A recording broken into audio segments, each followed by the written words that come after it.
As opiniões e os comentários emitidos durante o episódio são de responsabilidade exclusiva de seus autores e necessariamente não representam a opinião da produção deste programa.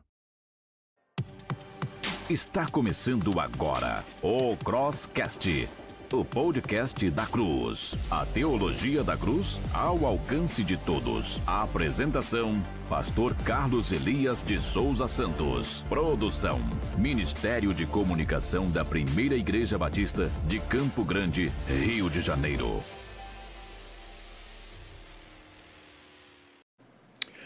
Olá, queridos, boa noite. Uma alegria estarmos juntos mais uma vez. Nós estamos aqui todas as sextas-feiras, não é? Quantas pessoas hoje reservando sexta-feira, 21h30, para estar conosco aqui, entrando no nosso programa do Crosscast.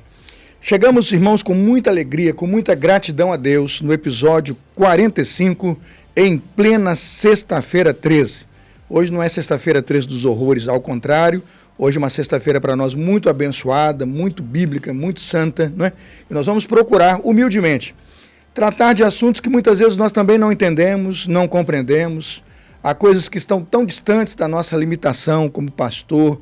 Desejamos estar perto de Deus, da Bíblia, do seu Santo Espírito, mas quantas vezes esse homem decadente, que está aqui hoje aguardando redenção, aguardando o dia em que vai receber um corpo glorificado, tem que conviver e enfrentar coisas que não sabe e não faz ideia do que está por vir. É mais ou menos isso que nós queremos conversar com você e com sua família hoje. Por isso pedimos a você que nos deu autorização de entrarmos agora na sua casa, no seu iPad, no seu telefone celular ou na sua TV, que nos dê atenção para o tema de hoje do episódio 45. O episódio 45 é o tema Ho'oponopono, Yoga, Confissão Positiva, Terapia de Regressão. É coisa de cristão? Responde agora no chat, vai, arrisca aí. Se você já está muito formado no assunto, douto nos conhecimentos desse tipo de ciência ou misticismo, joga a sua resposta. Ho'oponopono, Yoga, Confissão Positiva, Terapia de Regressão. É coisa de cristão? Sim ou não? Quero ler agora aqui no chat qual é a sua resposta e pensar se nós estamos unidos ou divididos nas opiniões sobre o tema. Será gostoso ver no início e quem sabe ver no final, se você, quem sabe, também mudou de opinião. Antes de apresentar o nosso convidado do dia muito especial para hoje, eu queria lembrar você que não deixasse de seguir o nosso projeto.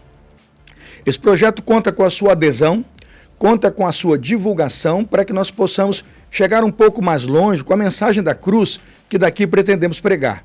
E se você então está gostando do projeto, primeiro, dá um like agora aí, diz, ó, bacana o projeto. Segundo, se não está gostando, dá um dislike, fica à vontade, diga, não está gostando. E se quiser escrever o motivo, também esteja à vontade para nos informar o que é que você não gosta no formato ou no projeto do programa que estamos levando até você. O outro pedido que eu faço é para você ativar o sininho. Se você vai se inscrever, se inscreva agora, está aí na tela a explanação de como fazer. Se inscreva agora e ative o sininho para receber na sua casa a notificação todas as vezes que nós colocarmos um programa no ar ou colocarmos aí um short, algum tipo de recorte para abençoar a sua vida, você também fica sabendo. Não deixe de seguir o programa na rede social. Estamos lá no Instagram. O nosso Instagram é Crosscast Oficial. Se você ainda não fez lá a sua adesão no nosso Instagram, siga-nos lá, por favor, e já manda lá uma foto sua no seu Instagram, marcando o nosso programa, que nós vamos divulgar aí, participar com você do nosso projeto.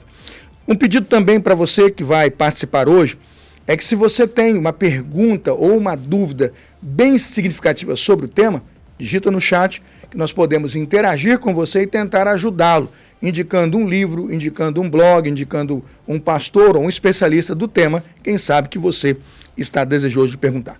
Agora, em falando em especialista e falando em convidado, eu quero apresentar a você o nosso convidado de hoje.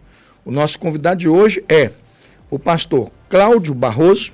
Ele é pastor presidente da Primeira Igreja Batista em Belfor Roxo, aqui, né, Belfor Roxo, no estado do Rio de Janeiro. Ele é bacharel em teologia pela Faculdade Batista do Rio de Janeiro, lá nos idos antigos Seminário Teológico do Sul do Brasil, hoje é uma faculdade. Também ele é pós-graduado em Neurociências e Comportamento pela Pontífice Universidade Católica. Cláudio Barroso é também especialista em liderança pelo Haggai e especializado em marketing internacional. E com alegria, quero passar a palavra ao pastor Cláudio Barroso, para que ele dê boa noite ao pessoal que está em casa E eu quero aproveitar que ele possa falar da sua alegria, porque eu levei 45 episódios, pastor, para trazer o senhor aqui. Na câmera 1, seu boa noite, àqueles que estão em casa nos ouvindo. Boa noite a todos, graça e paz a todos os irmãos queridos, muito especialmente aos membros da Primeira Igreja Batista Belfor Roxo, que certamente estão conectados conosco, participando também. E vai ser um prazer, já é um prazer enorme poder estar aqui com o pastor e também meu primo, não sei quantos sabem disso.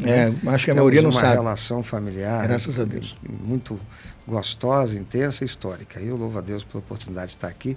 Peço desculpas àqueles que perceberem uma disposição minha física, que eu estou sob uma forte crise de rinite alérgica e você vai ouvir aí talvez, espero que não, uns espirros, uns aí, mas está tudo bem. Nós vamos vencendo bem, pastor, vai ser uma alegria, com certeza não prejudicará nem o bate-papo nem o conteúdo. Amém. Até porque nós vamos orar agora e pedir intervenção divina também sobre a sua vida e sobre esse programa, amém?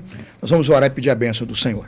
Oremos. Bondoso Deus e amado Pai, com muita alegria em meu coração, abro o 45º episódio com o desejo de ajudar famílias, ajudar lares que estão em casa.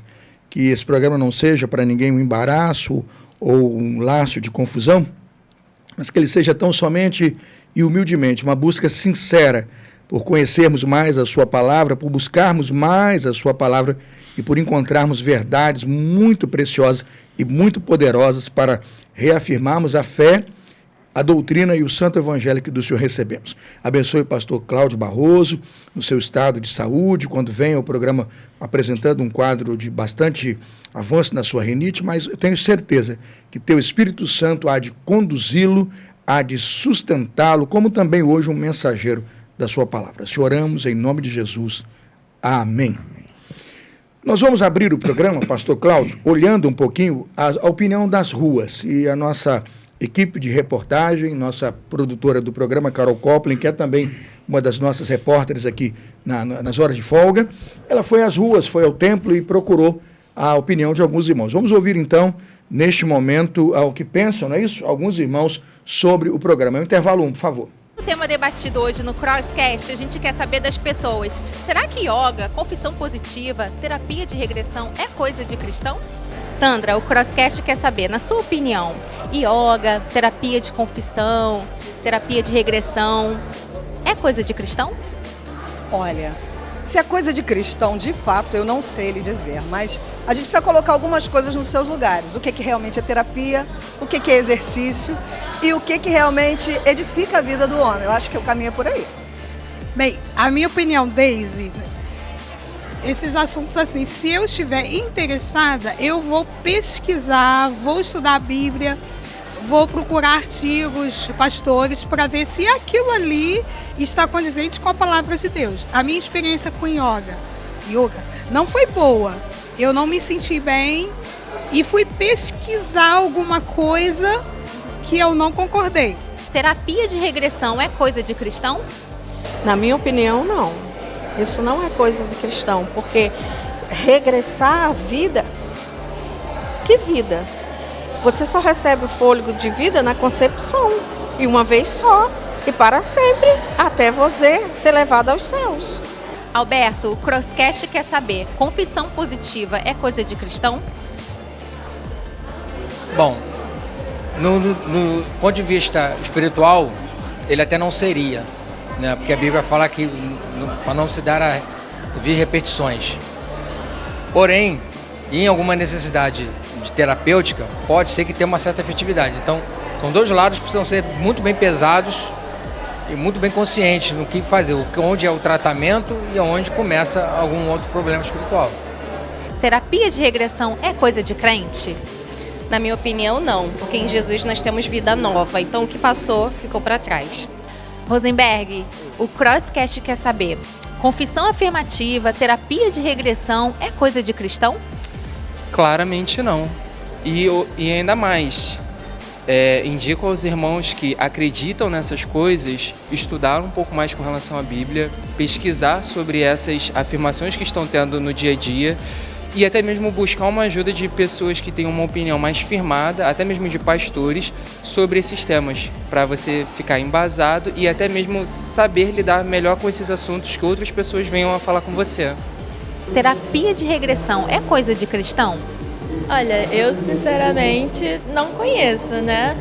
Então eu não tenho uma opinião muito forte, né, sobre isso, porque eu não conheço, então eu nunca parei para refletir sobre, para conhecer sobre. Então acho que eu realmente não tenho como opinar. Bom, hoje no Crosscast estamos falando sobre isso, né? Então, se assim como a Júlia, você também não entende muito sobre o assunto, vamos continuar com o pastor Carlos lá do estúdio e entender melhor sobre.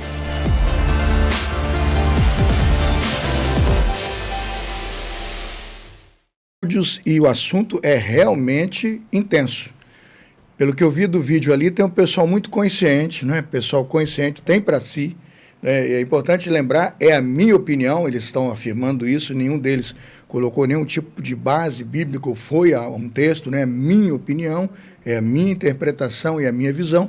Mas teve um grupo que mostrou-se dizendo não saber, não sei mesmo, opinião nenhuma a respeito do assunto. A pergunta é para o senhor, pastor Cláudio.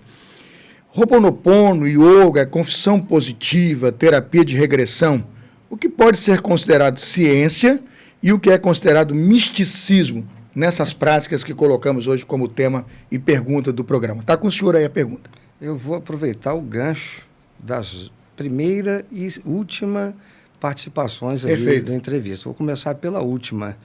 Posição extraordinária, parabenizo a essa irmã querida que com muita simplicidade e verdade, ela diz, eu não sei, logo não vou me posicionar. O grande problema está na questão da opinião.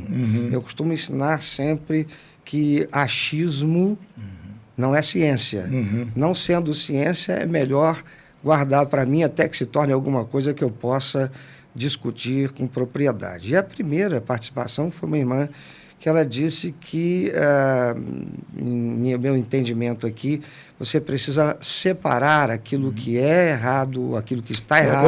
Ela colocou separado uma atividade física, não é? Que pode ser beneficiada, ela separou direitinho um sistema religioso, é uma psicóloga preparada, ela categorizou os elementos ali. E é por aí que eu quero começar falando desse assunto, porque por muito tempo na história, ciência e espiritualidade estiveram entranhados. E até hoje é muito difícil para a maior parte das pessoas fazerem distinção. O que é espiritualidade, o que é das questões espirituais e o que é da ciência, por exemplo, né? Falando da questão espiritual, nós somos pastores, nós estamos aqui num ambiente de discussão de coisas espirituais também, sobretudo, né? A gente deve sempre se lembrar que Satanás ele se aproveitou da necessidade do homem de ter conexão com Deus e miscuiu espiritualidade em tudo. Tudo aquilo que se refere ao estilo de vida, em alguma coisa você tem o dedinho do inimigo ali, né? O papel dele é esse. Quando Jesus diz, e lá em João 8,32 está registrado, conhecereis a verdade vos libertará, essa expressão do Senhor Jesus ela é muito forte. Quando a gente lê o livro de Gênesis, a gente vai lá no comecinho, as versões mais antigas, né, mais rebuscadas, diz lá, e conheceu Adão a Eva, a sua mulher, e ela teve um filho. Essa palavra conhecer é a mesma que Jesus está usando aqui. Significa ter uma profunda intimidade. Só quando a gente tem uma profunda intimidade a respeito da coisa, a gente vai realmente saber a respeito dela e ter tranquilidade para lidar com isso. A opinião, ela não é, via de regra, algo positivo a ser exposto, porque opinião cria confusão. Né? Via de regra, opinião cria confusão. Mas a ciência, não. A ciência ela faz um grande favor à espiritualidade. Diferente do que muita gente pode pensar, ciência faz e tem feito um favor extraordinário. Eu espero que até o final desse programa a gente possa chegar a essa conclusão, os queridos que estão participando conosco aqui. Porque a ciência é uma ferramenta extraordinária para contribuir na separação do que é misticismo do que é verdade. Alguém pode questionar isso porque, por exemplo, ciência não pode comprovar Deus. Deus é uma questão de fé, ok? Mas vamos falar, por exemplo, em relação à Bíblia Sagrada, a Palavra de Deus, a revelação. A ciência está por aí, através da arqueologia e de tantas outras ciências, comprovando os relatos bíblicos, inclusive fatos históricos, que até tempos atrás era tido como meramente mito. As grandes né? verdades da Bíblia hoje estão sendo cada dia mais confirmadas por elementos científicos e pela descoberta humana. Isso é positivo, extremamente positivo. Sim. E a ciência, ela sempre parte de uma pergunta sem resposta. Né? Ela é um método de investigação para entender o mundo ao nosso redor. E, ao fazê-lo, ela lança luz sobre o misticismo. Quando não sabe a respeito de alguma coisa, ela parte para a pesquisa, vai procurar e ali, em algum momento, vai fazer essa separação. Vou te dar um exemplo. Sim, claro. Eu sou da roça, nós somos do Penedo. Você nasceu em Penedo? Penedo. Quer dizer, eu nasci em Campos, no plantador de cana, mas eu fui com dias para Italva, onde morei até os 9 anos de idade. Somos ali, São Fidélis, Italva, Cardoso. Isso, Terra somos Boa, do Triângulo dos Capial ali, né? Todos nós ali, graças a Deus. Comedores de goiaba, papa goiaba. Gilson, isso, tem uma pastorada ali, inclusive o doutor Irlande, grandes pastores, Manuel Avelino, vieram do nosso sertão ali. O nosso sertão ali não dá só cana e jabuticaba, não, dá pastor bom ali, né? Então você veja, eu saí de Italva acreditando como era a crença, inclusive crença de cristãos evangélicos lá, né? Por exemplo, o cidadão ele tinha lá uma mula, um cavalo, né, uma égua, o que fosse, e à noite ela estava presa lá no redil. Né? E aí, no dia seguinte, pela manhã, a égua que ele tinha escovado, a crina, o rabo, aquela coisa toda, estava toda bonitinha lá, esperando para o dia seguinte usar, estava tudo emaranhado. O que era aquilo? Aquilo foi Saci Pererê. Saci Pererê não gostou dele por alguma coisa que ele fez, ou foi lá para fazer uma arte, não é? Bagunçou com o cavalo, porque Saci Pererê, quando vinha sendo um ser místico, espiritual, ele fazia, as pessoas não tinham conta do que estava acontecendo, não viam. Então, o que ele fazia? Trançava aquilo tudo ali, no dia seguinte estava lá aquele trabalhão, o cara ia perder um tempo para consertar aquilo. Vem para a cidade, estudando mais, aprendendo mais, avançando no conhecimento acadêmico, o que a gente descobre? Existe um tipo de morcego que é hematófago, ele se alimenta de sangue. E o que o morcego faz? Ali na região por onde passa, no pescoço do animal, a franja encobre uma veia jugular que está ali, bem pronunciada, né? Ou então na parte do ânus, né, do animal, e é onde ele vai lá para buscar o sangue mais facilmente. Tá mais o animal está amarrado, está refém. Está amarrado, está refém. Está refém do morcego. Ele vai, se sacode, ele se balança, o morcego embaralha com aquilo, tudo ali está feito. Mas de manhã foi o Saci. De manhã foi o Saci. Tem duas opções. Ou o Monteiro Lobato leu o pessoal da roça, ou o pessoal da roça leu o Monteiro Lobato. Né? É uma das duas aí, né? Eu vou ficar com a hipótese primeira que o Monteiro Lobato ouviu esses contos por aí e copiou para vender um bocado de livro e está vendendo até hoje. Está vendendo até hoje. Daí a posição daquela primeira irmã, importantíssima. É preciso buscar conhecimento, ter uma formação acadêmica, estudar, porque a ciência vai dar essa contribuição inestimável para distinguir o que é misticismo e o que é verdade. Né? O que é mito e o que não é. O que disso daqui... você lembra da gente da roça? Né? Às vezes subia num pé de goiaba, você estava com uma vontade tremenda de comer aquela goiaba. Aí você pegava a goiaba, via que ela tinha umas casquinhas, uns pontinhos, você já sabia. Tem um bicho ali. O que você fazia? Pegava a goiaba e jogava fora? Não. Eu pegava a goiaba, às vezes limpava, sem faca. A gente espremia ela, apertava...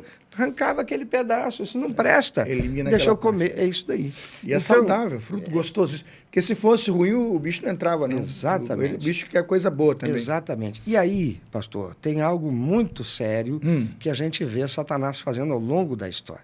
Satanás não é dono de coisa nenhuma. Ele não é senhor de coisa nenhuma. Ele é senhor daquilo que ele construiu para si. Né? Um ambiente de trevas. O que ele faz? A palavra de Deus diz que ele se transforma até em anjo de luz para enganar até a nós, os salvos. Se possível for, enganaria até os escolhidos. Até os escolhidos. A Escritura diz isso. Isso. Então, o que ele mais fez? Quando a palavra do Senhor diz que o mundo inteiro está sob o domínio do maligno, o que diz isso? A palavra mundo é o sistema que rege a sociedade. Está sob o domínio dele. E como ele domina isso? Através do homem no seu pensamento. Por isso que na epístola de João vai dizer, não ameis o mundo, nem o que no mundo há. Ele não fala do mundo de João 3,16, do mundo que Deus amou, né, da vida e do ser humano, mas do mundo enquanto um domínio cósmico e terrível, né, poderoso, que faz com que ele se desvie e se afaste de Deus. Mundanismo mesmo, né, secularismo mesmo. É isso que trata o texto. Exatamente. Você está me dizendo o seguinte, para tratar de um assunto desse, eu acho que a sua resposta primeira é essa, eu não quero resumir não, mas eu quero tentar entender. É que precisa vencer o obscurantismo. Sim. Precisa vencer o obscurantismo.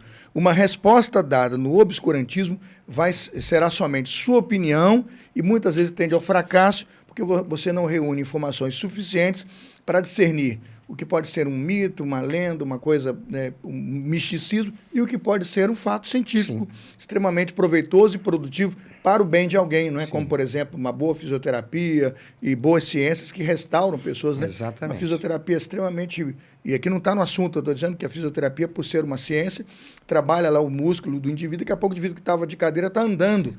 Porque é um trabalho científico muito bom, muito lúcido. Bom, extraordinário. Né? Muito lúcido. O irmão falou algo que eu vou me permitir dar uma puxadinha a mais nesse primeiro momento. Faça isso. Porque eu vivenciei isso. Eu sofri um problema, eu tive um rompimento de ligamento do joelho. Né? Eu encerrei a minha carreira de jogador de futebol lá pelos 26 anos de idade. Brincadeira, nunca tentei a carreira de futebol. Mas tive um rompimento do ligamento. Levei 15 anos para fazer uma cirurgia porque eu tinha muito receio da cirurgia. Por fim, eu fiz a cirurgia. E quando fiz a cirurgia, o médico disse o seguinte: agora você vai passar por 30 sessões de fisioterapia. E eu fiquei umas 2 semanas antes de começar a fisioterapia, então ganhei uma certa confiança, mas usando muleta, até que fui o primeiro dia da fisioterapia, para a fisioterapia. Chegando à fisioterapia, a fisioterapeuta me pegou, me colocou numa maca e pegou e disse assim: olha, o senhor vai usar essa correia aqui, o senhor vai puxar a perna e vai esticar e vai segurar ela por X tempo. Depois o senhor desce e tal. E eu fiz aquele exercício.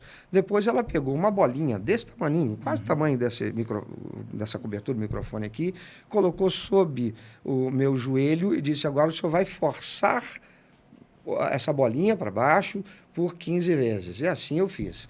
Agora ela me senta e diz assim: agora o senhor vai pegar e colocar o pé sobre a bola e vai empurrar a bola para frente, para trás. Eu comecei a me sentir um tolo. Falei, o que isso daqui vai me fazer de bem? Vendo o que você está falando, está me lembrando da minha infância. A gente jogando aquelas bolinhas de boliche, parece brincadeira de criança. Pois né? É. Mas é ciência. Estou perdendo meu tempo aqui e não volto mais. Eu saí dali. Está mexendo com todo o seu sistema nervoso. Saí dali decidido a não voltar. Mas o Espírito Santo falou: cara, melhor obedecer do que sacrificar. Né? Você já pagou, então vamos fazer. Voltei para a segunda, terceira. Pastor, depois da 10ª, eu estava andando sem muleta. Depois da 20ª, eu estava subindo as escadas. Porque quem está lhe tratando sabe o que está fazendo. Exatamente. Eu passei por isso. Eu estava no hospital lá eu não lembro o hospital, fiquei na Zona Norte, eu não lembro o nome lá. É do Oeste Dor também, da Rede Dor lá. E eu estou lá, já no final da minha Covid, né, meu pulmão comprometido, vem a fisioterapeuta. A mulher vem com a garrafa de água, um canudo e fala: sopra. Falei, meu Deus. Aí aquela garrafa de água, aquele canudo, eu soprei. Aí falei para ela levar. Ela falou: não, você vai ficar com essa garrafa, fazer isso aí por tantas horas. Falei: doutora, a primeira vez que eu fiz isso, eu brincava com meus irmãos de fazer bolha de sabão. Ela falou: eu não vou fazer bolha de sabão porque no hospital não pode, mas é quase isso. Falei: a senhora está brincando? A senhora não faça isso comigo. Eu sou um homem sério, casado, pai de 2 filhos e tal. Aí mandava ficar soprando bolinha. Ele falou: faça. 1h30 eu já estava com o pulmão expandido, andando, porque quem lhe pede sabe o que está fazendo. Essa é a resposta. É bem verdade que, voltando para o contexto do assunto, aqui, quem lhe pede sabe. Então eu vou, um médico aqui, ele resolveu me indicar para fazer uma terapia de Ho'oponopono. Devo fazê-lo? Aí é que entra a questão. Aí é que entra a questão. Como disse a irmã, se eu não sei, a segunda falou isso, né? Eu não sei, quando eu não sei, eu vou pesquisar e vou procurar saber. Sim. É o que todos devemos fazer. Mas, via de regra, infelizmente, muitos não fazem. Ou simplesmente rejeitam por um escrúpulo religioso, por uma formação, uma tradição, por um quem disse, porque quem disse é quem disse, né? Ou fará com a consciência de saber discernir até onde eu posso ir ou aceitar e até onde não. E daqui a pouco eu creio que a gente vai entrar mais. O Ho'oponopono é um negócio bastante diferente. Sim. A gente precisa comentar. Foi bom falar também isso. Sim. Você quer ver uma coisa, pastor? As pessoas estão, de certa forma, de alguma outra maneira, uma maneira ou outra, estão praticando sem perceber que estão. Antes da gente começar, a gente estava comentando sobre isso daqui, que espiritualmente a contaminação espiritual, ela pode ser feita mesmo que a pessoa não saiba que ela está praticando aquilo. Isso é muito comum. Né? Não te isenta, né? Sim, eu coloco Romanos, você é indesculpável. Sim. De fato, você conheceu ou não? Sim. Se expôs ali, está debaixo daquele sistema religioso ali. Quer ver uma coisa? Uma palavra que se ouve e se vê escrita nas mídias sociais e as pessoas, e muitos cristãos estão falando isso sem saber por quê. Virou moda, virou hit. Não é? É a expressão gratidão. Sabia que essa expressão vem do Ho'oponopono? É um das 4 palavras. Das 4. Sinto muito, repetem. Me perdoe, mas será que eles não se apropriaram de palavras que têm força de emoção social para criar uma oração? É uma oração mágica, mítica? Não. Ela existe. Isso aí vem lá da cultura religiosa do Havaí. Do Havaí. São dos havaianos. Isso. O médico... PhD, né? Ele cria isso dentro de um sistema... Não, ele não cria. Ele não cria. Sim. Ele se apropria de uma prática religiosa das tribos havaianas que praticavam. Os xamãs praticavam. Os xamãs entravam nas casas, é o que eu falei, senão a gente vai acabar... Entravam nas casas onde havia uma pessoa enferma e levava... o ambiente da casa, vamos colocar assim, a ser transformado em virtude de uma postura dele de ficar ali como que num mantra, expurgando, expulsando toda estou falando em expressões bem lúdicas para que os nossos internautas possam entender. Expulsando o que seria a energia negativa do ambiente que está ali. Mas ele faz isso para si. Ele diz assim, eu te amo, sinto muito, me perdoe e obrigado. Isso é o que passou a ser. Passou a ser. A partir de uma senhora, agora me esqueci o nome dela, que ela pegou isso passou, deu uma roupagem mística para ser utilizada individualmente. Entendeu? Diferente do médico que o irmão falou, que foi um médico, inclusive ele foi para um hospital, aliás, hospital não, uma instituição psiquiátrica, e ele lá praticando Ho'oponopono. Ira Leakala. Isso. Dr. Ira Leakala é um PhD. Isso. Ele faz essa prática da seguinte forma, ele deseja aquilo para o paciente e entende que essas palavras são tão mágicas que quando ele deseja isso o paciente se cura. Não é ao paciente, é ao ambiente. Ao ambiente. Ao ambiente. Para mudar o ambiente para que o paciente se cure. Isso. A ideia é a seguinte, aqui muito mal foi praticado.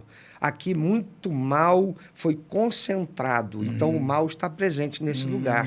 Para esse mal ser expurgado, ser retirado daqui, é preciso que luz de seres espirituais, de guias, né? Falando aqui no linguajar, que os nossos internautas vão entender bem, que guias espirituais vão ser atraídos para desenergizar negativamente esse ambiente, energizando positivamente esse ambiente. Então, não é especificamente daquela pessoa, mas do ambiente. Então, o Ho'oponopono no caso dele, ele dirigia isso ao hospital. Ao ambiente. Para que a enfermidade do lugar fosse retirada. Isso aí. Por isso, então, uma palavra mágica. Porque o indivíduo que está lá, o paciente, não tinha qualquer envolvimento nisso. Era do médico em direção ao local. Isso aí. E isso, depois do resultado positivo nesse hospital, passou a ser praticado mundialmente. Já no mundo inteiro, gente repetindo esses 5 mantras, né?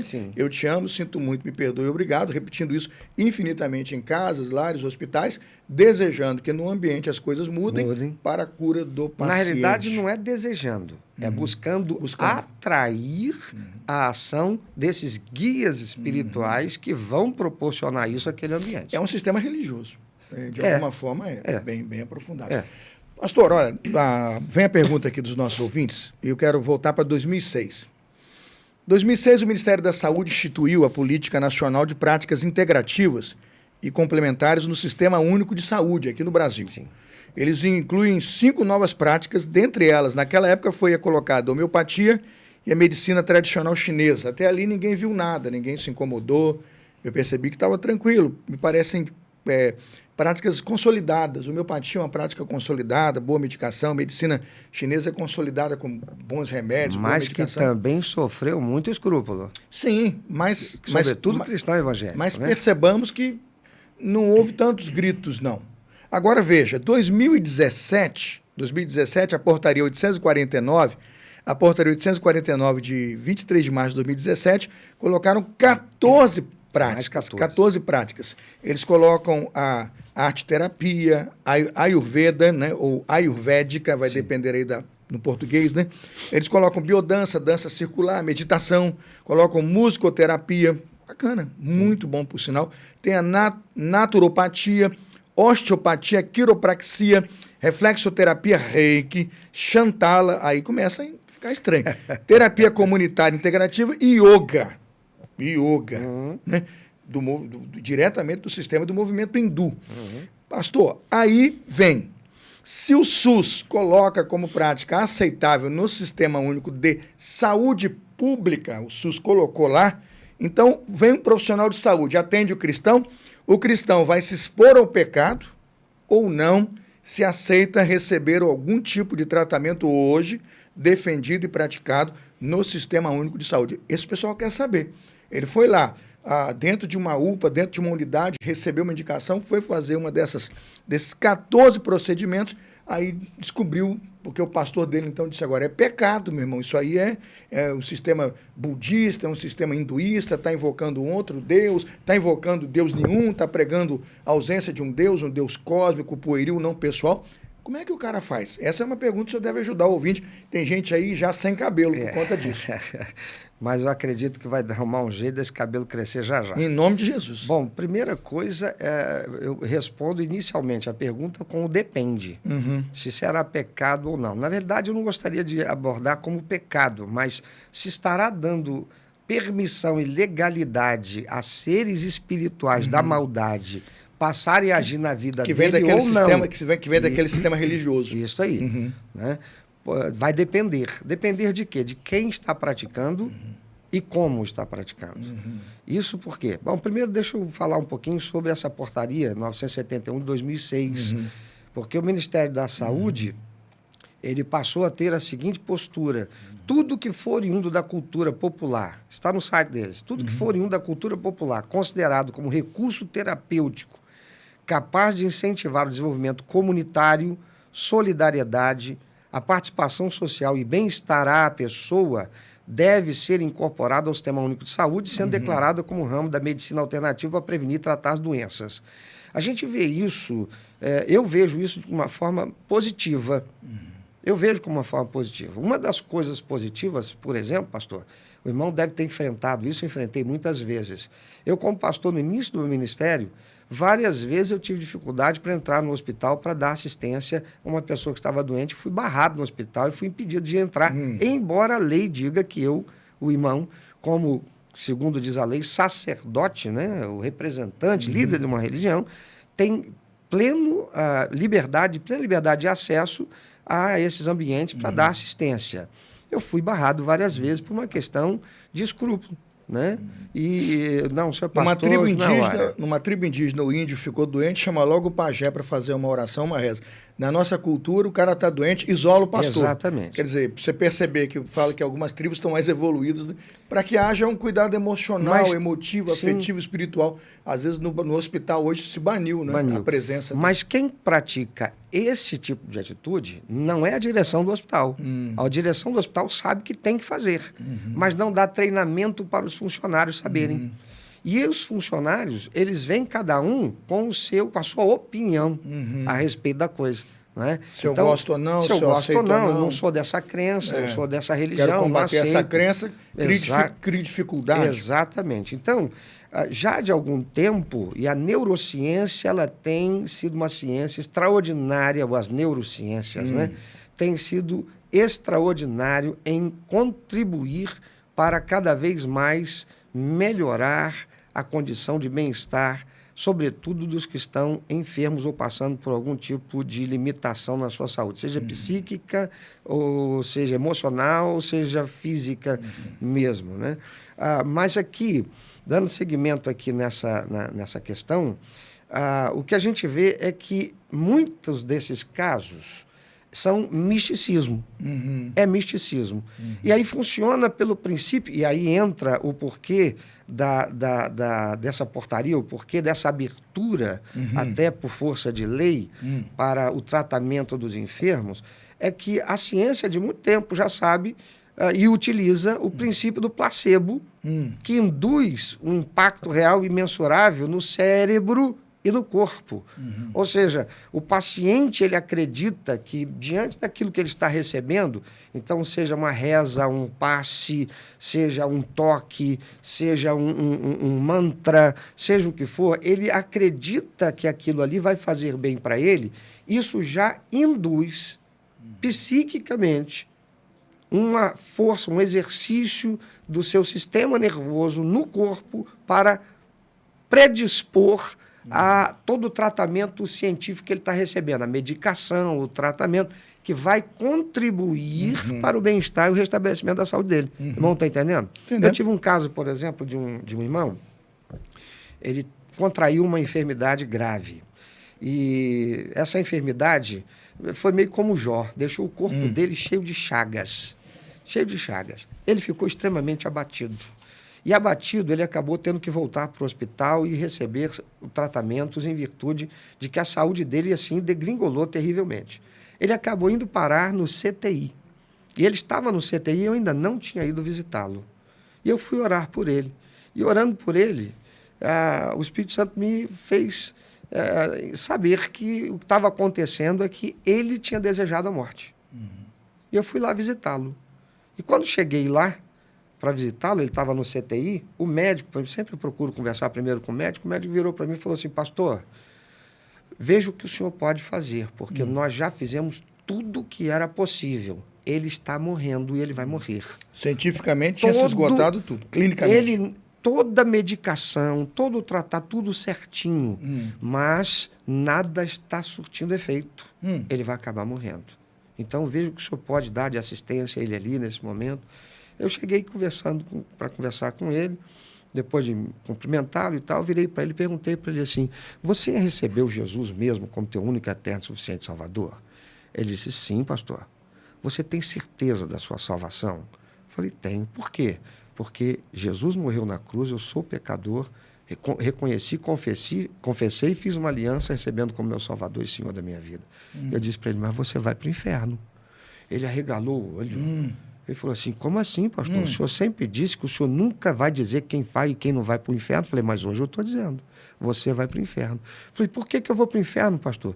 Porque você está se matando. Você desistiu de viver. Por causa da sua aparência. Quase um suicídio assistido. Por causa da sua aparência, daquilo que você passou a sofrer, você entregou-se a essa doença e você está só esperando a morte. É igual Elias na caverna. Exatamente. Pedindo a morte. Exatamente. Está naquela caverna pedindo a morte. O emocional dele estava em frangalhos. O psíquico dele estava em frangalhos. E ao fazer isto, eu reativei a consciência dele a respeito da verdade. Sim. Orei, ele se arrependeu. Não, pastor, isso é verdade, realmente. Começou a desejar um reencontro. Ali ele fez uma oração de confissão de pecado, pediu perdão para Deus, me despedir dele. 15 dias depois ele estava em casa. As crenças influenciaram diretamente a cura. Diretamente a cura. Exatamente. Então é um fato extremamente louvável. Não houve um passe, não houve um mantra, não houve uma oração, não houve uma confissão positiva, não houve uma imposição de mãos. O que houve foi a consciência dele reativada a respeito da verdade. E o que estava matando ele, o que estava dando lugar... Como ele poderia crer numa mentira e morrer ali. Exatamente. Tem a ver aí com... A Bíblia fala: se crer está salvo, já não crer já é condenado. Exatamente. A incredulidade mata. Eu me lembro de um juiz, se eu me dar um parênteses aqui, o pessoal de casa que não me critica aí pela interrupção, eu queria ajudar. Palavra para o pastor aqui, vamos pegar uma aguinha para o nosso convidado. Eu queria lembrar de um juiz aqui do Rio de Janeiro, acho que foi no Rio de Janeiro, paciente da Testemunho de Jeová. Aí chegou o momento da transfusão de sangue. seríssima a questão da transfusão de sangue na Testemunha de Jeová. Uma crença de que não pode haver, não é? Sim. A infusão de outro sangue no paciente. Um senhor já com seus 80, então, negócio, eu li a sentença toda. Ele já com muita idade e tal, aí o juiz vai à família, o médico vai à família e fala, tem que fazer transfusão. A família foi lá e falou, não, a crença não permite. E o hospital e os médicos decidiram buscar uma liminar no judiciário para fazer a infusão, a transfusão. O hospital vai ao juiz, narra o fato, a família vai na defesa do paciente da crença e o juiz indeferiu a ação do hospital que se respeitasse. Aí, ao ver a sentença, eu chorei lendo a sentença, e eu não sou testemunho de Jeová, imagino, eu tenho uma preocupação com aqueles que creem na configuração do texto, do livro, como está, mas a sabedoria de Vossa Excelência lá, do juiz lá, de Sua Excelência, o juiz lá, quando soltou a sentença dizendo que se respeite as crenças, porque o dia que ele tomar... O médico está dizendo que se ele tomar sangue vai viver. O juiz acreditava piamente que ao tomar ele morreria. Pelas crenças que sustentam a sua fé. E seria assim. E ele morreu em paz, morreu tranquilo, morreu bem, morreu com a família, cheio de dias e feliz, porque ele dizia estar sustentado em tudo aquilo que para ele, como universo, como mundo. Naquele momento eu olhei e falei, Senhor, né? Se a gente pode decidir essas coisas e podemos nós governar, se Deus não fez isso com Adão no jardim e tem dado ao homem ao longo do tempo, né, capacidade para discernir tanta coisa no seu livre agir, não é? Não digo nem no livre-arbítrio, mas na agência, na capacidade de decidir e tomar suas decisões, que o juiz sabiamente olhou e disse, não é o sangue que vai salvá-lo, é o sangue que vai matá-lo pelas convicções. É isso que o senhor está dizendo aqui, que tem que se equilibrar essas confissões aí. E do ponto de vista científico, né, aí voltando à questão do princípio do placebo, esse princípio do placebo que produz impacto real e mensurável no cérebro e no corpo, o paciente passa a acreditar que está recebendo um tratamento eficaz e melhora. Por quê? Melhora por quê? Primeiro, porque há uma ativação de áreas cerebrais ligadas ao alívio da dor e ao bem-estar, como o córtex pré-frontal, o sistema de recompensa. Isso pode resultar numa redução real de dor ou desconforto. Eu gostava muito de fazer uma brincadeira com alguns colegas, porque eu, até os meus 20 e poucos anos, eu era um varapau, magrinho. E aí eu tinha como eu durante muito tempo, eu pratiquei artes marciais, essa coisa toda, você acaba desenvolvendo um pouco de resistência à dor e também, né, calos. Então, eu praticava algo interessante. Eu pegava um lápis na escola, pegava um lápis ou uma caneta, colocava a minha mão sobre a mesa ou a carteira e desafiava um colega, quase sempre um pouco mais forte, mais robusto que eu, para ver quem é que suportaria a dor, colocando a caneta aqui e um empurrando para lá e outro para cá. Eu tinha uma técnica que ninguém me ensinou, foi algo intuitivo que eu fiz. Eu passei a pensar só em coisa boa. E forçava a mão e deixava o cara apertar. Certa vez ele olhava para mim e falou, ele é magrinho, ele não vai dar nem para saída, não é? E o cara ficava chorando de dor, ele largava a mão e eu sempre ganhava. E eu sempre ganhava por quê? Porque eu me induzia, desviava. Eu simplesmente tirava a atenção daquilo que está me causando dor. Então, era uma ação consciente do cérebro tirando a atenção daquilo que me causava dor. A capacidade que a mente tem de proteger o ser humano. Eu li uma pesquisa, eu não vou ter os dados aqui, deveria ter, eu posso até depois postar isso no programa, dessa questão do placebo. Algumas indústrias que testam remédios e vacinas, ela dá o remédio para um, para outro, e depois 3 ela dá placebo, dá água, dá qualquer coisa. E não diz que deu, mas ela marca lá, fulano não recebeu o remédio real, recebeu água, qualquer coisa que eles botam lá. E 2 receberam o remédio. É assustador quando 4 dão o mesmo resultado de cura. 2 tomaram e 2 que não, mas ficaram. Aí, como que explica esse fenômeno? Porque eu falo, a ciência tinha muito que ajudar a população. Hoje é questão de ser mais perseverante, tudo, porque quanto tem de informação de gente que acreditou que recebeu algo bom ali, construiu no seu organismo um caminho e uma solução plausível, né, para melhorar, né? Porque isso aí gera uma liberação de neurotransmissores que são, por exemplo, endorfinas, dopamina, serotonina, né? Isso é neurociência. Isso, que estão associados à sensação de prazer e à diminuição da ansiedade. Então, esses neurotransmissores desempenham um papel importante na regulação do humor. E na percepção da dor. Por isso que eu colocava a mão lá e eu não sentia dor. Depois eu ia sentir. Mas naquela hora não ia doer, daquele jeito eu ganhava. E a outra coisa é a regulação do sistema nervoso autônomo, né? O que pode ter impacto positivo sobre a resposta ao estresse, até mesmo o funcionamento do nosso sistema imunológico. Isso é muito importante. Um exemplo muito fácil de todos entenderem é, por exemplo, né? Desculpe aí a redundância. Antigamente, a gente olhava, a gente descrevia como um hospital. Paredes brancas, não é? Jalecos brancos, roupas brancas, tudo muito branco. E aí, o que se descobriu com o avanço da ciência, muito particularmente relacionado à cromoterapia, ou você estudar as cores, o efeito que as cores têm. E o efeito que as cores têm está relacionado ao que Deus fez na natureza. Por que há tantas cores diferentes num jardim? Tantas matizes. Tantas matizes diferentes. É porque elas exercem um poder de atração importante para alguns seres vivos, hoje como quase que insetos. abominaram o jaleco branco, é mais azul, tem azul, verde, está mais bonito, né? Então você... As cores das enfermeiras, azuis, verde, está mais bonito, tem rosa, tem... Isso tá diferente. Então, você vê que o ambiente foi glorificado, ele foi colorido. Você descobriu que determinadas cores, a pessoa que está ali reclusa, mantida naquele ambiente involuntariamente por tanto tempo, sujeita àquela brancura toda que dá uma sensação de amplitude no ambiente e de isolamento e de solidão, aquilo fazia mal para a pessoa. O psicoemocional dela ficava ainda mais abalado. Isso era negativo. Então passou-se a pintar as paredes de cores mais apropriadas, dependendo do ambiente do hospital. Se é um centro de tratamento intensivo, se é uma área infantil, se é uma área para idoso, com cores que sejam mais apropriadas a construir um ambiente de bem-estar. Né? Saúde é bem-estar, né? Isso. Outra coisa é a aromaterapia. Alguns podem achar isso uma besteira, mas não é. Como é que você se sente quando você sente o cheiro de um perfume gostoso? Maravilhoso. Maravilhoso. E como é que você se sente quando você sente um cheiro de uma fossa? Vontade de sair correndo. É a mesma coisa. Você quer distância, e inclusive se aprofundar o cheiro, você faz náuseas, quer vomitar. Exatamente. Que mexe com o seu interior. Exatamente. Vem náusea, provoca uma série de coisas. Tontura. E o aroma que é percebido pelas nossas narinas, que é uma reação química natural ao processo. Isso. Ela vai afetar certas áreas do nosso cérebro que vão produzir em nós a sensação de prazer.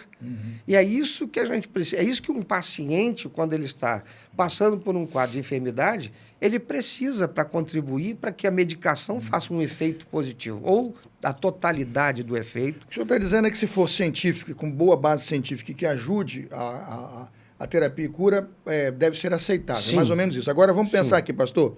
A Ayurveda, estou dando um exemplo aqui para a gente poder também alertar o povo. Na Índia, a Associação Médica Indiana, eles chamam de IMA, né?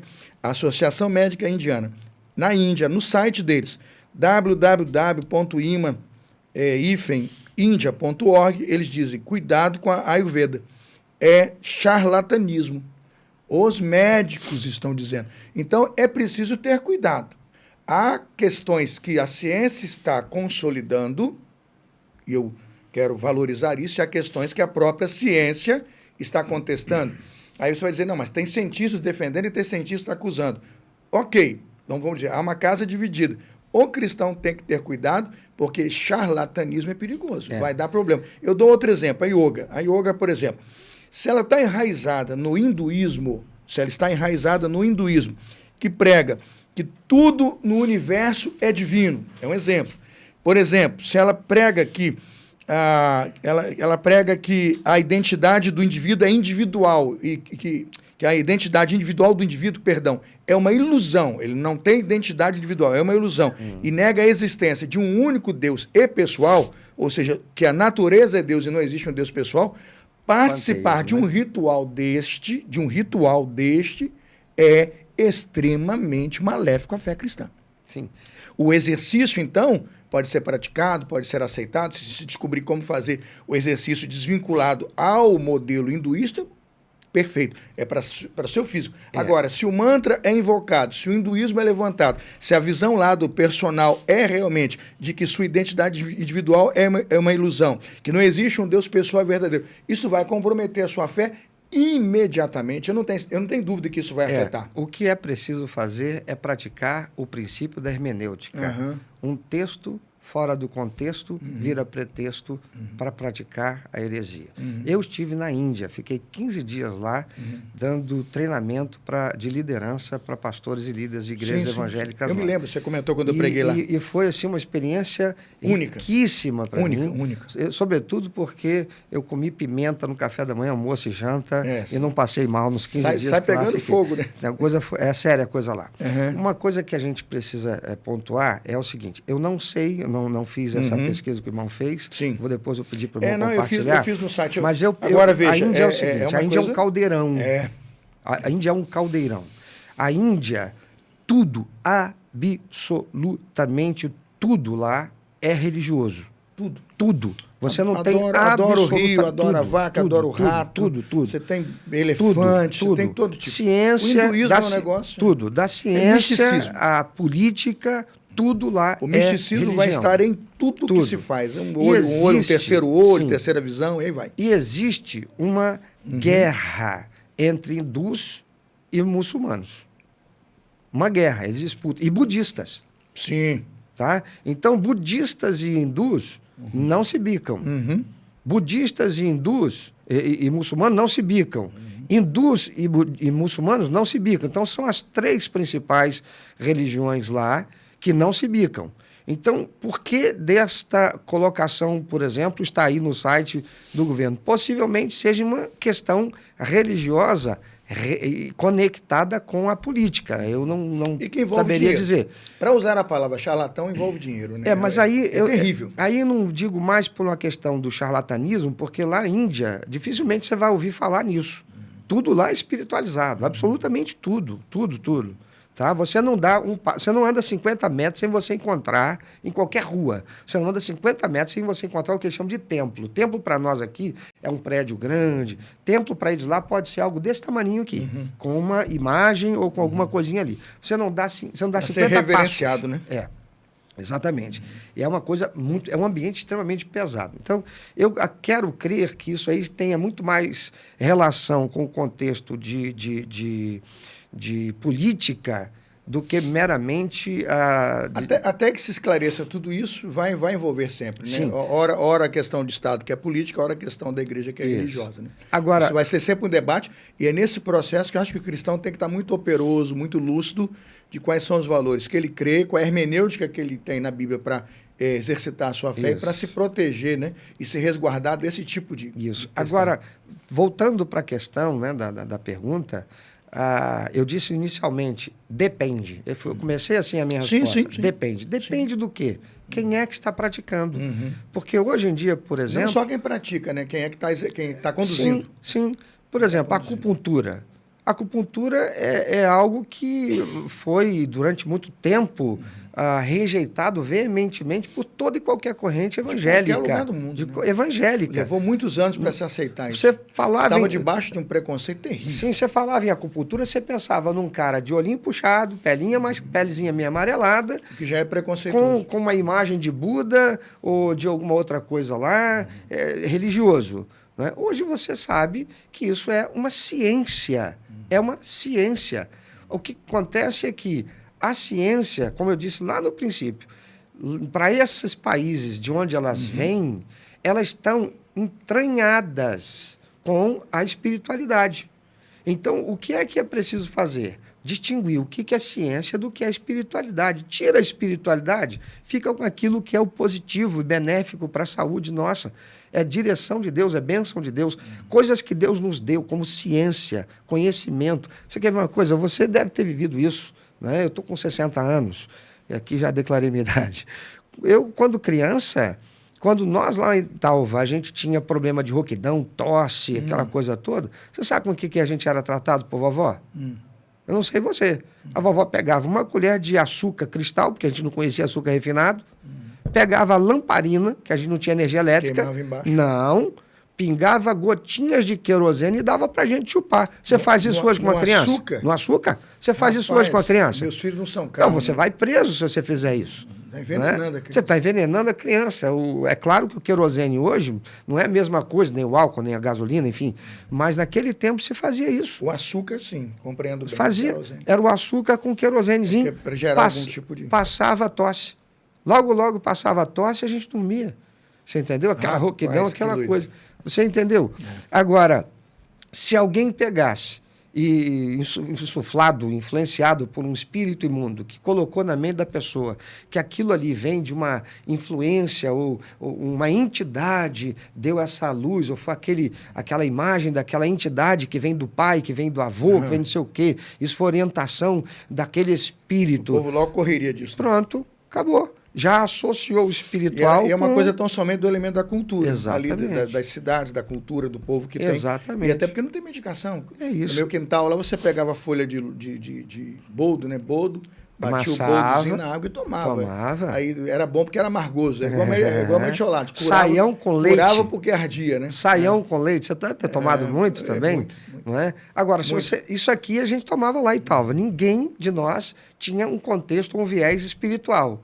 Agora, quando a gente vai para um ambiente indígena, lá no Xingu, tem ou não tem um contexto espiritual envolvido? Tem. Então, se a gente aqui não tivesse o conhecimento disso... Porque o pajé vai fazer esse link com a cultura e com o Deus. Para que haja um vinculamento da cura à divindade. Mas por que ele faz isso? Porque seres espirituais, ao longo da história da humanidade, foram se apresentando ao ser humano como um espírito de luz e levando o ser humano a colocar, a conectar aquilo como sendo um instrumento para que o bem-estar fosse dado como origem a essa inspiração desse ser que passou a ser adorado. O aprisioná-lo nesse cativeiro de que ele depende dele para ser curado. Exatamente. Fica nesse cativeiro aí. Exatamente. Okay. Então, o que a gente precisa fazer é isto. É através da ciência, do conhecimento, como disse Jesus. Conhecimento liberta. O que é misticismo? O que é espiritismo? O que é esse contexto espiritual que foi conectado... E acompanhar, né? Acompanhar o debate, o desenvolvimento do debate, como ele se procede, quem está dentro, quem está fora, como reage, né? Hoje há questões, né? A minha irmã começou e ela disse que saiu porque ela se sentiu muito mal. Obviamente, porque com certeza há elementos na fé que pratica que estão contraditórios lá dentro. Possivelmente. É melhor sair. Ou estavam inseridos naquele contexto, ou seja, a pessoa que foi praticar, foi levá-la à prática, era alguém que tinha um envolvimento muito forte espiritual nesse contexto. No espiritualismo da cultura e aplicou ali. Ou porque ela já foi com escrúpulo para isso. Se a pessoa já vai com escrúpulo, é melhor nem ir. Também. É melhor nem ir. O apóstolo Paulo fala aos Coríntios o quê? Olha, coma de tudo que vendem no açougue. E não pergunta nada, mas por causa da sua consciência. Mas se perguntar, então a consciência condena. Por causa da sua consciência. Porque é da sua consciência. Aí ele manda se abster. Olha como a gente encontra coisas da neurociência na Bíblia. O apóstolo Paulo fala, não pergunta não, coma. Mas não pergunta é por causa da sua consciência. Não é por causa da consciência do cara que está vendendo, sabendo que está vendendo para um crente. Não, é por causa da sua. Porque se você souber que aquilo ali foi consagrado lá no templo de Diana ou de Apolo, você vai ter problema, você vai ter escrúpulo depois. Você vai comer e vai passar mal. Aí o cara vai dizer que foi o diabo que fez o cara passar mal. Porque comeu aquilo, não foi. O outro eixo que ele manda observar é o próximo, né? O escândalo, né? Ele manda depois ele evolui. Sim. Olha para o próximo e cuidado para que não comprometa a fé do teu irmão. Isso aí. São dois eixos muito interessantes. Pastor, vamos tentar avançar aqui? Vamos sim. Atualmente, muitos profissionais de ciência, como psicologia, psicanálise, psicoterapia, até médicos da medicina tradicional, passam a defender algumas dessas práticas. Há médicos hoje da ciência tradicional defendendo práticas como, por exemplo, Reiki, Ho'oponopono, né? E muitas delas hoje trabalhadas como muito místicas e perigosas à fé. Se esse médico profissional da ciência passa essa prática como uma prática técnica e científica, ela não deveria ser aceita por todos nós, sem observar o lado religioso, por exemplo? Volto à mesma questão e resposta. Depende. Quem é que está praticando? Então, 1 Tessalonicenses 5:21, o apóstolo Paulo diz, examinar tudo, né? E reter o que é bom. Prova, reter o que é bom. Quem é que está praticando? Quem é que está fazendo isso? Quando tive um problema muito sério de depressão, aí pelos meus 20 e poucos anos, fiquei tão fraco que eu fiquei valendo 3 quilos mais que um saco de cimento. A minha mãe tinha que me levar para o banheiro, teve que colocar comida na minha boca, eu fiquei muito mal. E aí, por fim, ela me levou a um médico homeopata. Homeopatia. Lá em Nova Iguaçu. Quando eu cheguei lá, e nós estamos na sala de espera, eu olhei e vi um monte de coisas relacionadas ao universo de Desencanto. Sabe o que é o universo de Desencanto? Sim, sei. Sabe, né? Sim. Foi muito difundido na época do Tim Maia e tal. Que envolve ufologia com o espiritismo. O filme no Brasil do Tim Maia explica bem isso. Eles trabalham bem, como é que funciona por dentro. Isso. E isso é lá em Nova Iguaçu, né? Onde eu morava. Sim. E aí eu vi aquilo tudo ali, mas eu não esquentei cabeça com nada daquilo. Para mim, naquela época, inclusive, eu estava afastado do evangelho, estava afastado da igreja. Para mim, está tudo bem. E aí chegou a minha vez de ser atendido. Eu entrei, virei, o médico perguntou, por que você está aqui? Aí eu falei que eu estava sentindo, que estava passando e tal, tudo mais. Aí ele me escutou e viu e tal, e ele começou e fez o receituário. Quando ele começou a fazer o receituário, a mamãe estava em pé aqui atrás de mim e disse assim, doutor, não é nada disso não. Vou dizer para o senhor o que está acontecendo com meu filho. Meu filho começou a trabalhar muito cedo, desde 13 anos de idade ele trabalhou para me ajudar, sempre foi trabalhador, desde 13 anos nunca mais precisei comprar roupa para ele fazer nada e tal, não sei o que e tal, e agora ele se tornou um homem bem-sucedido, veio a se tornar um empresário, foi traído por um sócio, perdeu tudo e ele está há quase 2 anos dependendo de mim. E ele está nessa situação. Quando a mamãe falou tudo isso, o médico terminou de fazer o receituário, acabou de fazer o receituário, ele se voltou atrás dele, tinha uma estante, ele pegou um livro do Universo de Desencanto, colocou sobre a mesa e começou a dizer para mim por que é que eu estava passando aquilo à luz da teologia, vamos usar assim, do Universo de Desencanto. Você era um espírito que veio de outro planeta e que por causa de situações você caiu aqui e você agora tem que purgar esse karma. E eu fui ouvindo aquilo tudo e dentro de mim, eu afastado do evangelho, eu comecei a ouvir uma voz dizendo para mim assim, e agora, fala para ele que ele está errado. Prega para ele que você conhece a respeito de Jesus. Não pode, né? Você está quebrado, destruído, oceanado, e ele é um médico. E ele está falando uma coisa que você sabe que é errado e é pecado. Quando aconteceu aquilo ali, eu fui tomado de uma ira tão grande que eu peguei e saí dali. Rapaz, mas a receita dele era uns chás, umas coisas fortes, que não é homeopatia. Meu amigo, eu sei que em uma semana, se deixasse, eu estava comendo a maçaneta da porta, porque eu queria ficar, era bom. Aquilo me deu um gás, entendeu? Porque eu fiquei revoltado em saber que eu estava submetido a um médico que ele mais pregou para mim aquilo que influenciava a sua crença do que propriamente aquilo que ele me deu. Então, mesmo, o que eu fiz? Aquilo que ele me deu como a crença dele, aquilo que ele me deu como a influência espiritual, que a gente sabe que não provém do Deus verdadeiro, né? Eu joguei fora. Mas aquilo que era ciência, que ele aprendeu, que ele estudou na faculdade, ele estava ali capacitado para fazer, eu recebi e me abençoou. E é isso que nós precisamos fazer. Agora, eu não sabia. Naquela época, eu estava afastado do evangelho.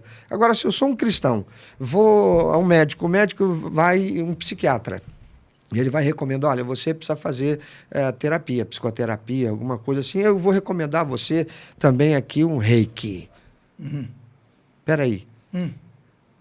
Por que eu vou me submeter a isso? O que é isso? Eu sei o que é. Eu sei o que é isso. Então, eu ouvi falar que esse negócio não é coisa para crente. Então, o que eu devo fazer? Primeiro, se você tem um pastor, e aí eu vou me permitir fazer isso, sendo eu pastor, falar o que eu vou dizer. Se você tem um pastor que, além de ser um homem de Deus, é esclarecido, tem conhecimento, é um estudioso, tem formação acadêmica, está capacitado para te dar a orientação, ouça a orientação do seu pastor. Se você não tem... separa teologia e misticismo. Exatamente. Porque, lamentavelmente, a gente sabe que no dia de hoje, o cara, para ser pastor, ele basta ser um cantor, conseguir algum sucessozinho, que vai sempre aparecer alguém para botar a mão, de roubar um azeitezinho ali e dizer, pronto, agora você é pastor. Já é cantor, né? Não é? E aqui nenhum preconceito dos cantores, está se dizendo o fato certeza. de que às vezes se corta um atalho aí, né? Com certeza. Virou moda. né? Virou moda. Os títulos, né? E tem um lado bom na democracia, né? Que a gente tem liberdade, mas a liberdade também traz muita coisa que não é boa e a gente tem que saber liberdade discernir. sem autoridade, sem responsabilidade é o caos, né? É isso aí. Então é examinar tudo, reter o que for bom, né? Misticismo, não pratique isso, em hipótese alguma. Tem um envolvimento não espiritual. Não se submeta a ficar debaixo desses mantras, né? Não. Desses encantamentos, que aí terá um problema espiritual com você. Você entrou no consultório, você viu aquele monte, pode sair fora, sai. Porque não vai dissociar. Vamos lá, eu sou médico. O indivíduo vai trazer aquilo sobre Eu sou médico e sou cristão, evangélico, tá bem? Eu vou deixar de falar de Jesus pro cara? Não vou. Ele vai entrar no meu consultório, ele vai ver lá um salmo, ele vai ver lá uma Bíblia, ele vai ter uma Bíblia ali disponível para ele, folhetos da minha igreja ali para ele. Eu vou fazer isso. Agora, se eu entro num consultório, eu estou vendo que aquela pessoa, aquele profissional, tem um envolvimento, ele faz questão de mostrar que há um envolvimento espiritual dele para tudo aquilo ali, eu saio, porque eu sou cristão, eu não quero me envolver, eu não quero me permitir ser contaminado espiritualmente por aquilo. Porque, pastor, contaminação espiritual é uma realidade. A gente deve se lembrar, tem muitos pastores que não acreditam nisso, e eu não entendo, eu só entendo, na realidade, isso como sendo um escrúpulo tolo. Porque o que é que deu legalidade a Satanás para fazer toda a bagunça que fez, destruir a humanidade como ele destruiu, trazendo a morte para nós? Foi a palavra. Foi a insinuação, foi a proposta que ele deu e a mulher aceitou e o homem depois... Desvirtuamento da palavra. Apenas isso. Ele desvirtua. Apenas isso. E feito isso, a pessoa que foi lá e se contaminou, não é? Então, a contaminação começou com um sentimento antes. A mulher desejou, ela viu que era bom e ela duvidou de Deus, foi lá e fez. E o homem? O homem ouviu a mulher e não questionou, não foi perguntar a Deus. Então, a contaminação espiritual é uma coisa muito séria, toma cuidado com isso. Pastor, a gente vai para um intervalo rápido e vamos ter duas opiniões que são importantes, né? Aí eu chamo de duas visões pastorais. O pastor Renato Vargens e o pastor Hernandes Lopes. Eles vão comparecer no programa. Vamos ouvir a opinião deles. Eu vou dar um tempinho para o senhor descansar, para o senhor sair, tomar uma água, né? E daqui a pouco a gente volta para terminar o último bloco. Amém. Intervalo com o depoimento do pastor Hernandes Lopes e do pastor Renato Vargens sobre o tema. Vamos lá. O Crosscast volta já. Fique ligado. Mas qual é o problema, então, do cristão praticar yoga? A primeira coisa que a gente precisa entender é que a yoga é uma disciplina espiritual e não uma postura ou exercício físico somente. É impossível nós separarmos a prática da yoga, por exemplo, com a religião oriental, ou com as religiões orientais, ou com as práticas orientais. Ademais, a yoga ela é panteísta, o que também demonstra com isso, aponta para isso a sua incompatibilidade com o cristianismo. Do ponto de vista das escrituras, do ponto de vista da palavra de Deus, não é possível, por exemplo, alcançar elevação espiritual ou equilíbrio energético, como costuma afirmar ou dizer aqueles que defendem a prática de yoga. Até porque, através da yoga, esses conceitos, ou essa ação especificamente, deriva de uma concepção mística do universo, a qual nega, de certa forma, a existência de um Deus pessoal. Então, portanto, eu entendo que não é adequado e aconselhável que um cristão se envolva com a prática da yoga, visto que através dela ou nela encontra-se influências de religiões de perspectivas orientais extremamente incompatíveis com o cristianismo. De meditação transcendental, como yoga e outros tipos de meditação, segundo as pessoas, para acalmar a mente. Essas práticas são adequadas para um cristão? Veja bem, primeiramente o cristão tem todo espaço e orientação bíblica para meditação. Agora, a grande parte dessas meditações transcendentais, como yoga e outras, é uma viagem pelos corredores da sua própria alma. É uma introspecção, onde você viaja para dentro de você mesmo. Ou a busca de coisas místicas, muitas delas contrárias, inclusive, às orientações das Escrituras. Eu quero dizer a você que você não encontra paz, descanso, viajando pelos corredores da sua mente ou da sua alma, não. Não é fazendo esta viagem interior que você encontra paz, não. O que a Bíblia ensina sobre meditação é outra coisa. É quando você lê a Bíblia, rumina a Bíblia, traz à sua memória as verdades de Deus, traz à sua memória as promessas de Deus, alimenta a sua alma com a palavra de Deus. Nessa meditação, onde você não viaja para dentro, você viaja para cima, buscando a face de Deus, buscando a meditação da palavra de Deus, buscando a direção da palavra de Deus. Essa meditação, sim, traz alegria, traz paz, traz descanso, traz vitória espiritual. A Bíblia nos ensina a meditar.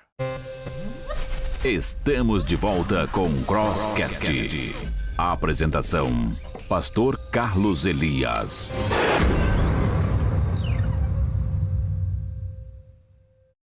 Você pôde ver aí a opinião de outras pessoas, fizemos perguntas a membros comuns e ouvimos 2 pastores que são de posições bem diferenciadas para que o irmão pudesse ir se posicionando a respeito de como anda o tema na sociedade. Não adianta discutir a coisa em Marte, quem chega lá é só o Elon Musk, a gente não chega lá.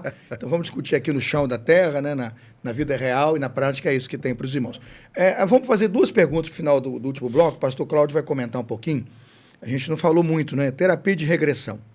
Pastor, a dúvida de um dos nossos ouvintes é: terapia de regressão, em alguma forma, pode ser associada à prática do espiritismo, É muito comum essa preocupação, e muitas pessoas têm essa preocupação se ao regredir e ao voltar ali não está buscando algum tipo de ação ou movimento espírita, na prática do espiritismo. Ok. Como é que o senhor responde isso?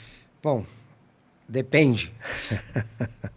Depende do quê? Qual é a vertente? Por exemplo, se regressão falar de vidas passadas no contexto espiritual, ou seja, você precisa voltar a quem você foi na vida anterior, é espiritismo, e o cristão deve não se envolver com isso.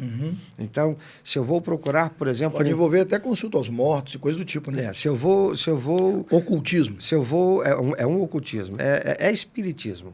Se eu vou a um profissional, um psicoterapeuta, eu vou... Principalmente aqueles que são junguianos. Vão possivelmente, muitos deles vão aceitar esse tipo de abordagem, tá? Sim. Agora, eu, por exemplo, faço terapia de regressão. Mas eu faço terapia de regressão a quê? A vidas passadas. Você foi Martinho Lutero no passado? Não é isso. Qual é o princípio disso? É o princípio da epigenética. A epigenética é um campo de pesquisa que investiga como os estímulos ambientais podem ativar determinados genes e silenciar outros. E isto é passar de pai para filho. Tem algumas coisas que são muito, muito interessantes. Por exemplo, eu conheci uma moça que ela tinha olhos azul piscina. Tinha 2 irmãos, todos 2 com olhos negros, pretos. A mãe, olho preto. Pai, olho preto. Se fosse no nosso tempo de criança, lá em Penedo, Boa Sorte, Italva, Cardoso Moreira, Boa Ventura. O cara chega em casa, ele fez uma viagem, ele era um mascate, ele chegou em casa, a mulher dele tinha ganho a filhinha dele, ele vai olhar a filhinha dele para conhecer, o olhinho é azul piscina. O que o cara fazia no nosso tempo?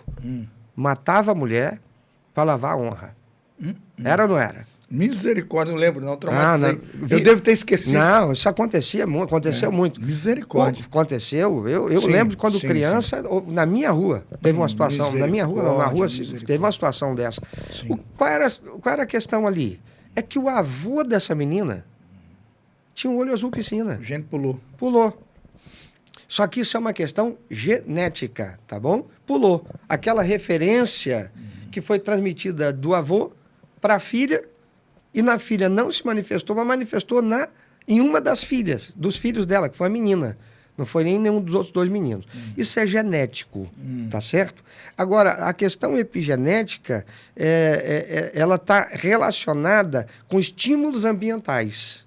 Então, experiências do passado, por exemplo, podem determinar surgimento de enfermidades ou estímulos emocionais. Eu tenho tratado pessoas que eu as levo para uma experiência que elas viveram lá quando eram criança.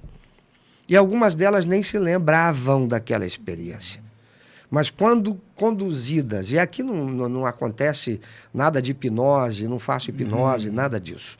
É um processo mesmo... Conversando para que ele se lembre e tente enfrentar aquele lugar onde ele ficou travado. Exatamente. Ali o corpo travou, a mente travou, a saúde travou e a vida está parada lá. E vai. Enquanto ele não enfrentar aquela cena, não perdoar quem está em volta ali e começar a caminhar, parece que a vida não sai, né? Tudo isso vai afetar alguma área específica da vida da pessoa. Ela vai desenvolver uma doença. Entendi. Você sabe, por exemplo, que hoje alguém pode se tornar diabético da noite para o dia. E não ter caso diabético nenhum na família. Não é? Tem um surto emocional lá, acontece isso. Os cientistas fizeram uma experiência com ratos, que é o seguinte, colocaram sobre comportamento, que é o que tem a ver com epigenética. Colocaram um rato numa caixinha conectado a eletrodos.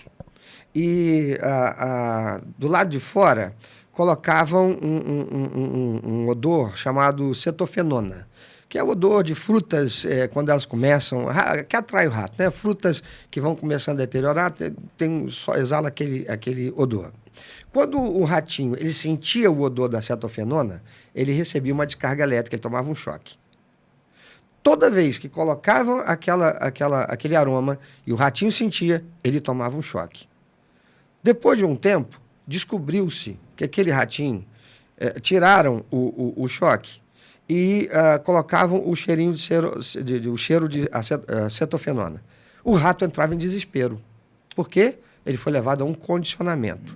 Sabe o que descobriu?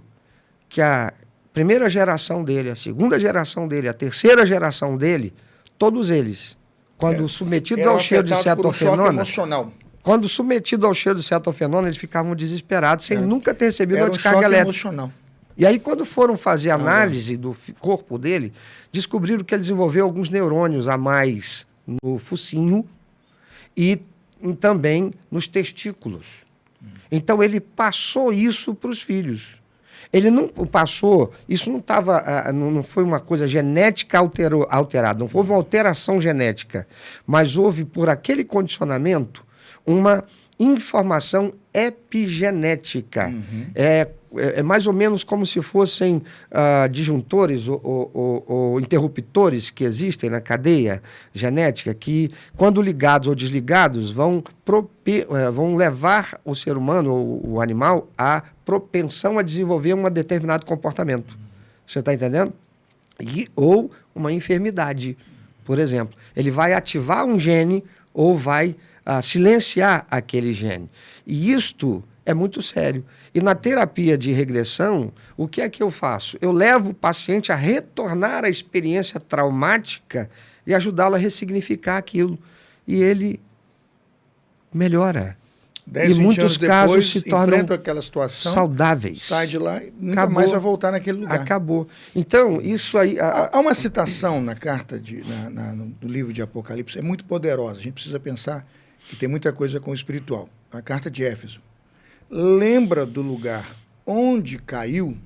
Lembra disso? Sim. Na carta de Éfeso? Sim. Lembra do lugar onde caiu, se arrepende e segue. Isso aí.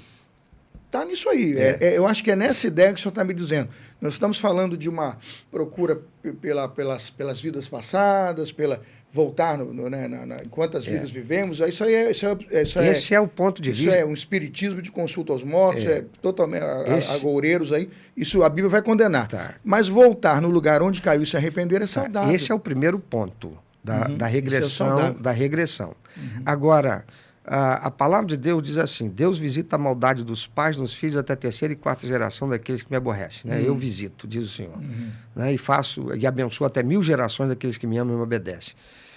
Na leitura que a gente faz, simplista desse texto, a palavra amaldiçoar ali, poxa, então Deus está amaldiçoando, é a forma do hebraico para dizer o seguinte: Deus criou no ser humano uma predisposição que, se ele honrar a Deus, se ele fizer aquilo que é bom, se ele viver de modo a dar prazer ao coração de Deus, a bênção do Senhor será estabelecida sobre ele e passará para os seus descendentes. Mas se ele fizer o mal, passará para os seus descendentes. A culpa é de quem? Não é questão de culpa, é questão de responsabilidade. Quem cometeu o erro, tá certo? E todo erro, biblicamente, nos faz saber que dá legalidade a Satanás. É como uma promissória. Você cometeu um pecado, você tem uma promissória na mão do diabo, ele vai cobrar. Tá certo? Ele vai cobrar. Agora, os filhos viverão essa consequência como herança.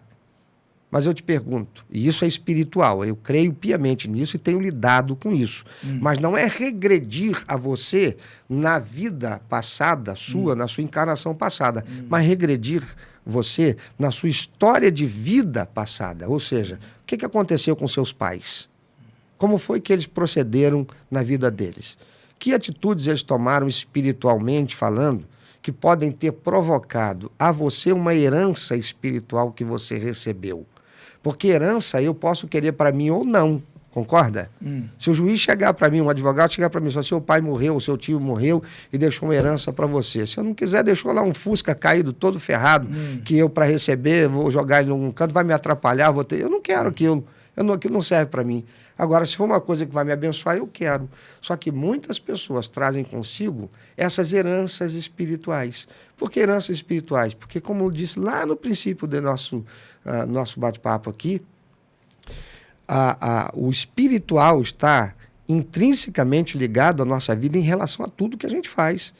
A palavra de Deus diz, você deve escolher, você quer a bênção ou você quer a maldição? Escolhe a bênção, para que você possa usufruir dela. Você viva. Se você escolher a maldição, eu estou num carro dirigindo a 130 por hora, onde eu deveria estar com 80. Minha filhinha está no banco traseiro.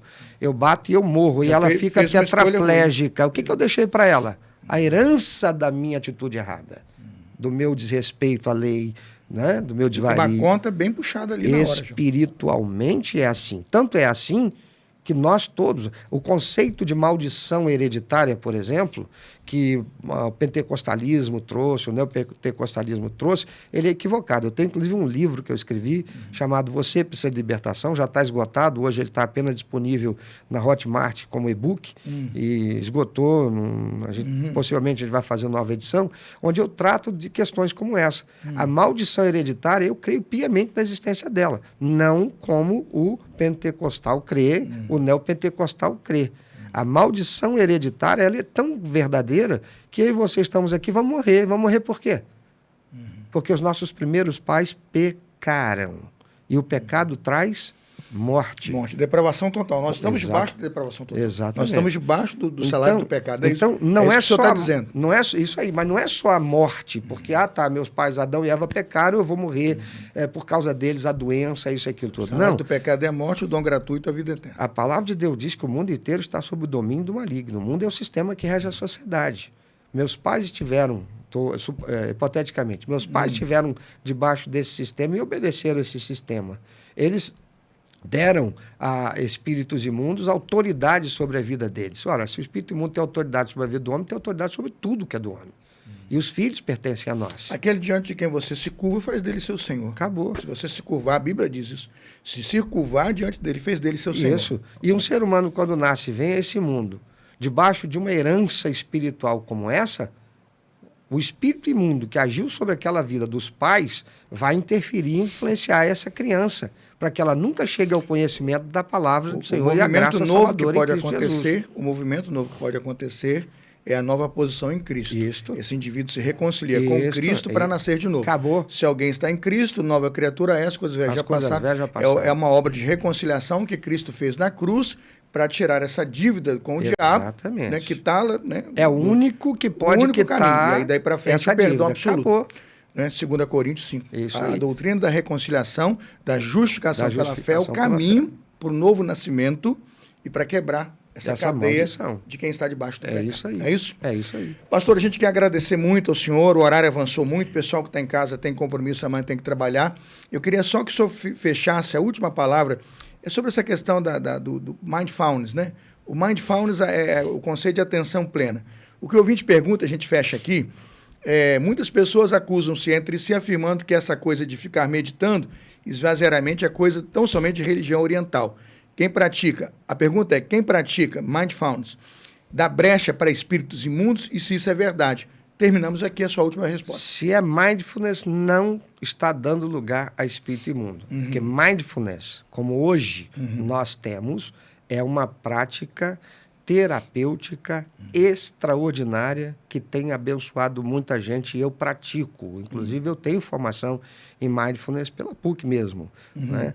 Então, esvaziar a mente não é mindfulness.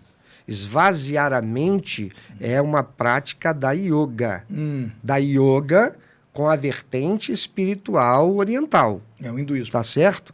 Agora, se é uma meditação profunda, com a intenção de construir o foco, é o que diz a mindfulness, que é o exercício de atenção plena, é extremamente abençoador. Você quer ver uma coisa?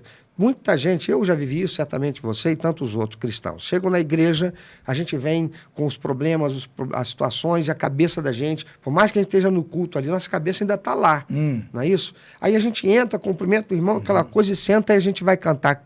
A gente canta os cânticos todinhos e depois que perguntar qual foi o canto que você cantou, o cara de repente não sabe nem qual foi dos cânticos mesmo que eu cantei. Porque ainda não conectou. Não, ele não está com a atenção plena, ele não está com a atenção voltada ali.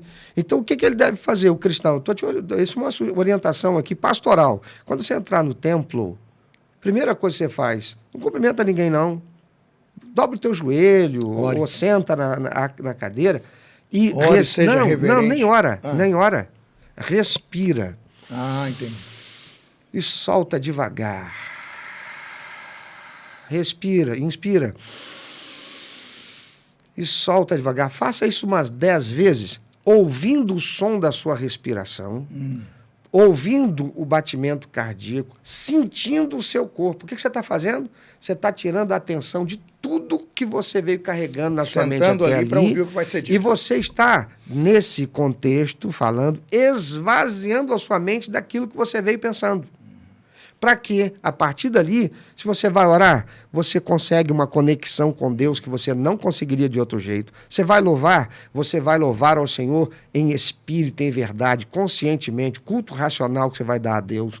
Você está entendendo? Você vai ler a Bíblia, você vai ter atenção. Por que tem muita gente que vai ler a Bíblia, dá aquele sono, dá aquela coisa, a cabeça confunde, o pensamento não para. Ele ainda está cansado de tudo que enfrentou, ele não se desligou. O mindfulness, ele vem sim dessa origem oriental do yoga, não é? Que você vê lá o lutador de Kung Fu sentadinho lá em posição de lótus e refletindo, esvaziando a mente. Não é um esvaziar da mente, é um esvaziar das coisas que impedem você daquilo que você precisa ter atenção plena. Então, a atenção plena, o mindfulness, ele te propicia isso. Você quer ver uma coisa? Eu trato pessoas como terapeuta, pastor, né, na clínica, eu trato pessoas com problema de crise de ansiedade. A pessoa chega lá com crise de ansiedade. Você quer ver uma coisa? E aí vai uma dica para você, que a gente está falando com pessoas que estão passando por isso. Eu estimo que não. Mas se estiver passando por um problema de ansiedade, sabe o que você faz? Você está com aquela crise de ansiedade, está em casa? Vai no congelador, pega uma pedra de gelo e põe na mão. O que vai acontecer? Lembra a brincadeira? Você está com dor de cabeça? Dá uma martelada no dedo. Ou seja, tu vai tirar a atenção da dor de cabeça, vai ficar no dedo. Se você pega o gelo e começa a segurar o gelo, é sério isso, faça isso. Você pega o gelo, você vai começar, toda a sua atenção vai se voltar para o gelado que está na sua mão e você sai daquele... vai se deslocar para lá até para proteger o corpo. E você vai se desconectar daquilo que está provocando essa crise de ansiedade, esse surto que a pessoa está vivendo. Você está entendendo? Então, muitas pessoas chegam na minha clínica, lá na igreja, na clínica pastoral, e primeira coisa que eu faço, eu percebo o estado emocional dela, eu a conduzo a um exercício de mindfulness. E daqui a pouco, ela vai conseguir ouvir tudo que eu vou falar, vai entrar todos os conceitos. O que você está fazendo é colocar a pessoa num foco de atenção. Num foco basicamente de atenção. Exatamente. Com simplicidade, sem ser um ritual disso, daquilo, nada místico. Não. É, na verdade, químico mesmo. Uma reação para o seu corpo. Isto. Acalma a sua alma, Isto. né? É o salmo, né? Por que estás abatido, ó minha alma, né? Espere em Deus. Pode confiar que Deus quer falar com você. Basicamente é isso. Para concluir, pastor. Claro. Meu irmão, minha irmã, você vai dormir num dia cansado, um dia extenso, desgastante, e às vezes você não consegue entrar no sono, você fica lutando ali. O que você faz? Coloca uma meia no seu pé. Isso mesmo. Mesmo se o dia não estiver tão fresco, coloca uma meinha no seu pé. Colocou a meinha no seu pé?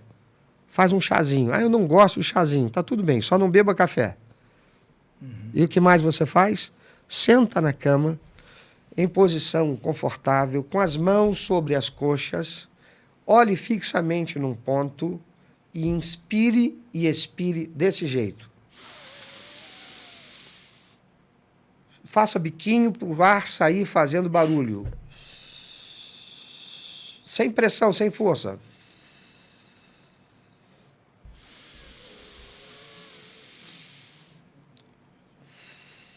Faça isso 10 vezes. Se você não bocejar entre a 5ª e a 8ª vez, o que, se acontecer, já será um sinal extraordinário que você entrou dentro de um contexto psíquico de bem-estar, mesmo que você não boceje. Ao findar, observando, sim, enquanto você faz isso, observando, prestando atenção no som que está fazendo, prestando atenção no batimento cardíaco, prestando atenção no inflar do seu pulmão. Você vai prestar atenção no seu corpo, quais são os movimentos que está fazendo.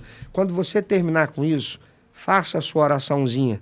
Depois você liga para cá, para o Crosscast, fala para o pastor Carlos, pastor, aquilo não adiantou nada, não funcionou nada para mim, aquilo não deu para nada. Ou então você liga para cá, ou escreve aí e diz, pastor, olha, aquela dica do pastor Cláudio Barroso foi uma bênção para mim.